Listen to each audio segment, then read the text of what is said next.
കായംകുളം വനിതാ polytechnic Nagar residence അസോസിയേഷന്റെ ഉദ്ഘാടനം നടന്നു. സെന്റ് ആന്റണീസ് ചർച്ച് വികാരി ഫാദർ സെൽഫിൻ ഉദ്ഘാടനം നിർവഹിച്ചു. കായംകുളം വനിതാ പോളിടെക്നിക് നഗർ റെസിഡൻസ് അസോസിയേഷന്റെ ഉദ്ഘാടനം നടന്നു. സെന്റ് ആന്റണീസ് ചർച്ച് വികാരി ഫാദർ സെൽഫിൻ ഉദ്ഘാടനം നിർവഹിച്ചു. ജനാധിപത്യ രാജ്യത്ത് റെസിഡൻസ് അസോസിയേഷനും സംഘടനകളും അനിവാര്യമാണ്. ഒറ്റയ്ക്ക് നിന്ന് ആർക്കും ഒന്നും ചെയ്യാൻ സാധിക്കില്ല. സംഘാതമായി നിന്ന് ഇപ്പൊ എന്ത് കാര്യം ഏറ്റവും നല്ല നമുക്കെല്ലാം ബോധ്യമുള്ളതാണെങ്കിൽ പോലും സമരം ചെയ്തും ധർണ നടത്തിയും ഉപവസിച്ചും ഒക്കെയാണ് ഓരോ കാര്യങ്ങൾ നേടിയെടുക്കുന്നത്. അത്ര ഗതികേടിലാണ് നമ്മൾ. അല്ലാതെ നമ്മുടെ ഭരണാധികാരികളോ ആരൊക്കെയാണേലും നേരെ ഒരു കാര്യം അപേക്ഷിച്ചാൽ നടക്കത്തില്ല.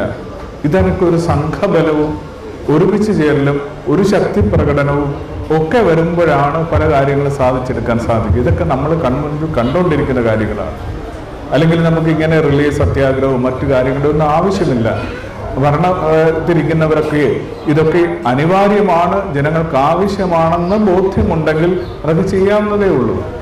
പക്ഷേ നമ്മുടെ ഒരു സംവിധാനത്തിൽ ഇത് സമരം ചെയ്യലും ഇതുപോലെയുള്ള സംഘാതമായ വരവും ഒക്കെ അന്വേഷണീയമാണ്. ഞാൻ ഈ റെസിഡൻസ് അസോസിയേഷന്റെ ആവശ്യകതയെക്കുറിച്ച് ചിന്തിച്ചപ്പോൾ ഓർത്ത ഒരു കാര്യം ഇതാണ്. വേദപുസ്തകം തുടങ്ങുമ്പോൾ പറയുന്നുണ്ട്, ദൈവം 6 ദിവസം കൊണ്ട് ആകാശവും ഭൂമിയും സർവ്വചരാചരങ്ങളും സൃഷ്ടിച്ചു, 7-ാം ദിവസവും വിശ്രമിച്ചു എന്നാണ് പറയുന്നത്. ഈ ഓരോ ദിവസവും ആകാശം സൃഷ്ടിച്ച് എല്ലാം കണ്ടിട്ട് മനോഹരമായിരിക്കുന്നു എന്ന് പറഞ്ഞ് അവസാനിപ്പിച്ചാണ് ആ ദിവസം തീർക്കുന്നത്.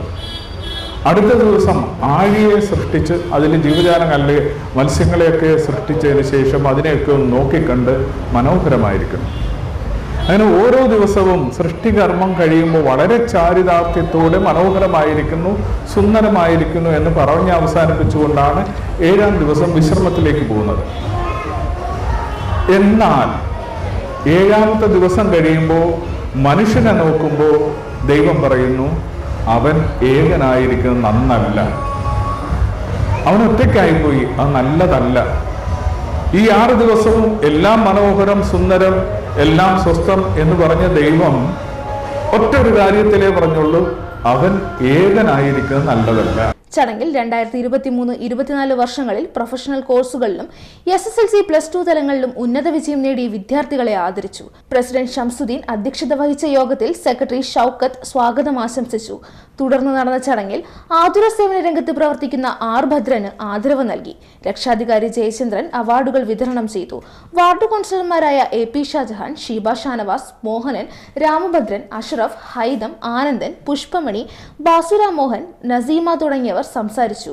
ട്രഷറർ R ഭദ്രൻ നന്ദി അറിയിച്ചു. CDNet news, Kayamkulam.